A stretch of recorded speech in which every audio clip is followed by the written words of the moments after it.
Bonjour, je suis Annabelle Ténès, je suis la directrice des abattoirs Musée Frac Occitanie Toulouse et nous sommes dans l'exposition La Déconiaterie, art, exil et psychiatrie autour de François Tosquelles et nous sommes au sein de l'œuvre réalisée par Mohamed Bourouissa autour de Frantz Fanon et de l'hôpital psychiatrique de Blida. Donc merci Mohamed d'avoir accepté de parler avec nous de cette œuvre.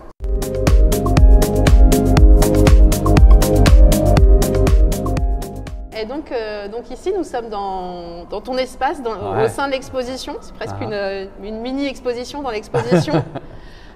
Et donc nous sommes dans ce cercle de moquettes jaunes et entourés de la demi-sphère où passe la vidéo sur deux écrans. Est-ce que tu peux nous dire comment tu es arrivé à faire ce projet qui a quelques années?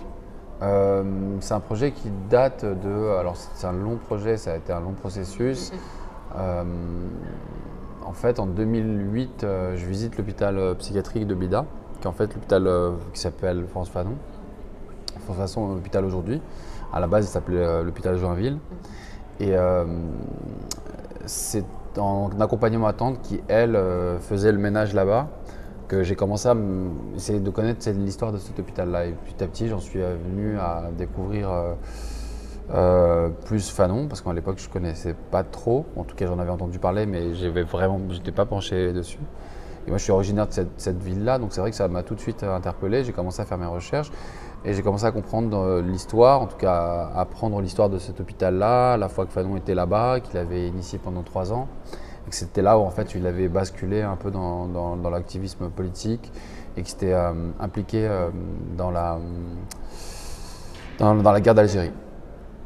Et en 2013, donc 2008, j'y vais une première fois. En 2013, je fais une résidence parce que je m'intéresse à cet hôpital et je passais du temps là-bas. Et j'ai commencé à rencontrer des gens et puis je suis tombé par hasard sur une structure en bois peinte en blanc. Et cette structure-là, en fait, c'était un jardin qui avait été construit par un patient dans l'hôpital. Et très vite, j'ai demandé à rencontrer la personne qui avait fait ce jardin. Et cette personne-là, en fait, il s'avère que c'était un patient qui avait vécu toute sa vie à l'intérieur de l'hôpital, qui y vit encore et qui a bénéficié de toutes les techniques psychiatriques. Et une des ses particularités, c'est que lui aimait beaucoup le jardinage et avait commencé à construire ses propres jardins et ses propres structures.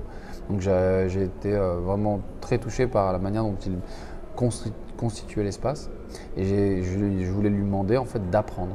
Et donc l'idée en fait de ce film qu'on voit en fait, c'est l'histoire en fait d'un monsieur que je rencontre et qui m'apprend la manière dont lui conçoit le jardin et la manière dont il construit l'espace comme un espace psychique.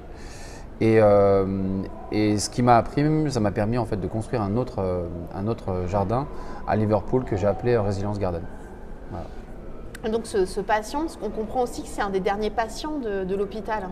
C'est une forme de mémoire de l'hôpital. Exactement, je pense qu'il y a chez ce monsieur-là, Bourla Mohamed, c'est ça faisait presque, je crois qu'il a passé toute sa vie à l'intérieur de cet hôpital-là et c'est un peu, si on veut, la mémoire encore vivante et qui risquait un peu de disparaître. Et je pense que c'est pour ça aussi que j'ai voulu faire ce film. C'était de garder en mémoire son vécu, mais pas uniquement. Je vais garder aussi sa psyché, son savoir aussi, parce que l'idée c'est aussi qu'il devient un transmetteur de savoir. Et que ce savoir-là était en train de disparaître parce que finalement, si on l'enregistre pas, si on n'en prend pas soin, en fait, toute cette mémoire-là, tout ce savoir qu'il a construit, pour moi, allait disparaître. Et pour moi, c'était comme une évidence de travailler sur ce film et de travailler avec lui. Et est-ce que lui, il connaît l'histoire de Frantz Fanon dans l'hôpital? Oui, bien sûr. Parce que Fanon reste finalement assez peu d'années, hein, comme tu le soulignes. Il transforme beaucoup de choses, mais en très peu de temps. En très peu de temps, en 3 ans. Lui, il est arrivé, en fait, Bourla Mohamed, il est arrivé en 1969. Donc je crois que Fanon, que je ne dise pas de bêtises, c'était 61, 62 quand il est parti de là-bas. Donc en fait, ils ne se sont pas connus, mais en tout cas, tout ce que Fanon a laissé de techniques, de manière de soigner les gens, en fait, c'est resté. Je pense qu'il est, lui, il est un peu l'héritier en fait de toute cette pratique-là et cette manière de soigner. Aujourd'hui, c'est plus la même. Mais je pense qu'il y a un truc dans l'hôpital psychiatrique, c'est que les hôpitaux sont vraiment en crise, que ce soit en France ou bien en Algérie. Il y a une sorte de recul un peu du savoir psychiatrique et de la manière dont on prend soin des gens, en Algérie aussi. Et je crois que c'était pour moi essentiel qu'ils mettent en tout cas, qu'on réussisse à mettre en image et à mettre en forme tout cet héritage. Et ce qui est troublant sur cet héritage, c'est que quand on l'écoute parler et que tu parles de cette histoire de transmission, ça me rappelle que lorsque Fanon il va à l'hôpital de Blida, qu'il écrit sur ce qu'il réalise à l'hôpital de Blida. Donc il a passé précédemment son internat et un peu plus longtemps que son internat à l'hôpital de Saint-Alban sur Limagnol auprès de François Tosquiès. Oui. Et il part aussi avec cette idée de la psychiatrie située, de secteur, de prendre en compte le contexte dans lequel il va aller. C'est ça. Et en même temps, il explique aussi dans certains de ses textes qu'il ressent une forme d'échec, de réussite et d'échec, parce qu'il dit la culture étant différente, notamment il parle du rapport à l'art, à l'écrit, et dit d'une certaine manière, presque j'ai un peu plaqué quelque chose qui pour une partie fonctionne, pour une partie ne fonctionne pas, parce que c'est un peu dissocié de la culture que je découvre. En fait, je pense qu'il était très critique vis-à-vis de lui-même, ce qui est une qualité, mais je pense qu'il a quand même fait beaucoup de choses aussi. Je pense qu'il a construit aussi tout ce qui était ethnopsychiatrie à cette époque-là. Il faut savoir que quand il arrive, Fanon, dans le contexte de l'hôpital à Blida, il découvre un hôpital qui est séparé en deux, où d'une certaine manière, on a les Français qui sont soignés d'une certaine manière, et puis les indigènes qui sont complètement laissés à l'abandon. Parce qu'il y avait comme ça, bizarrement à l'époque, c'est que cet hôpital-là, c'était un hôpital colonial quand même, avec une histoire coloniale, et donc il tombe sur un hôpital qui en fait considère pas les patients indigènes. Et avec Azoulay, en fait, tout d'un coup, ils font un travail énorme d'essayer d'aller comprendre qu'est-ce qu'était la culture de ces gens-là pour les aider à les soigner. Alors effectivement, peut-être qu'ils considèrent qu'il y a des échecs, mais il y a aussi quand même une forme de réussite. Par exemple, moi je sais que dans le film, on peut le voir assez bien, il y a une plaque qui explique que cet endroit a été construit par les patients. À la base, il y avait un mot bar, et le bar a été retiré parce que dans la culture musulmane, le bar, c'est là où on vend de l'alcool. Et donc, il y a comme ça en fait des éléments en fait inclusifs en fait dans la manière d'avoir travaillé. Par exemple, le fait d'avoir tout d'un coup dit, en fait, on va faire des cafés morts, on va pas faire des bars, on va faire des cafés morts. C'était une manière de pouvoir pouvoir faire surtout rentrer les hommes et pouvoir aider les hommes maghrébins à pouvoir se faire soigner, parce qu'il fallait qu'ils soient dans des codes qu'ils reconnaissent. Donc oui, il y a peut-être pas tout est réussi, mais il y avait une partie des choses qu'il avait posées qui étaient quand même réussies, je pense. Oui, puis je pense que, comme tu le dis, la manière dont il a de critiquer la réussite et l'échec, c'est aussi parce que c'est pour lui, après l'expérience de la Martinique, après l'expérience très dure de l'expérience du racisme qu'il vit aussi pendant qu'il est soldat pendant la Seconde Guerre mondiale, il y a une forme de nouveau choc de la découverte de la culture coloniale au Maghreb. Exactement. Et je pense que c'est ça qui a fait qu'à tout d'un coup, il a basculé vers une forme où il ne s'agissait plus, en tout cas moi c'est l'interprétation que j'en fais, hein, mais j'ai l'impression qu'il a basculé dans le champ des dominants-dominés, de la question de la domination d'être par d'autres, et que la question effectivement raciale est très très présente, mais qu'au fond il devient de plus en plus politisé, et qu'au fond c'est vraiment ce rapport sociétal en fait entre une France qui elle colonise et puis un pays colonisé, et tout d'un coup il n'est plus simplement l'homme noir face au blanc, mais il devient aussi, je pense, en tout cas c'est comme ça que je perçois, un homme noir dans une histoire coloniale qui retrouve en fait une forme de reconnaissance dans cette souffrance que pouvaient avoir les Algériens en tout cas. Je crois que c'est comme ça que moi je le perçois. Oui, il y a clairement à la fois des différences et des analogies entre sa propre expérience de vie et ce qu'il découvre également. Et avec en plus ce paradoxe que lui-même, d'une certaine manière, participe à changer, mais et lui-même en étant médecin, fait partie d'un système, je pense qu'il y a tout ce rapport-là. Il fait partie de l'institution, mais il faut s'imaginer que l'hôpital psychiatrique de Blida, c'est ça qui est intéressant, parce qu'à la fois, moi, ce qui m'intéresse beaucoup au travers de ce film et de cette histoire-là, c'est que Fanon fait aussi partie de cette histoire-là, de cet hôpital-là. Et je trouve que l'hôpital, en fait, devient une sorte, il s'incarne aussi en tant que personnage, dans le sens où il a été construit par M. Porot, qui considérait la psychiatrie racialiste. Et que Fanon arrive dans ce contexte-là, dans un racisme profond et structurel, et qui décide de dire comment je réussis à déconstruire ça tout en étant de l'intérieur. Et je crois que le basculement se fait là et au travers de cet hôpital-là. Donc à la fois cet hôpital, ce qui était intéressant, c'est que il était à l'avancée en fait des techniques, on peut dire, psychiatriques, mais en même temps très archaïques dans la manière de considérer ceux qui étaient colonisés. Et Fanon va faire basculer tout ça avec Azoulay, quoi. Oui, parce qu'il y a cette idée de ce qu'il apprend aussi dans la psychiatrie de secteur institutionnelle auprès de Tosquiès, qui est une psychiatrie du vivre ensemble et des activités communes. D'ailleurs, je trouve ça assez drôle que toi-même tu intègres des images à un moment d'un match de football. Oui, c'est vraiment, pour le coup, c'est vraiment un vrai choix.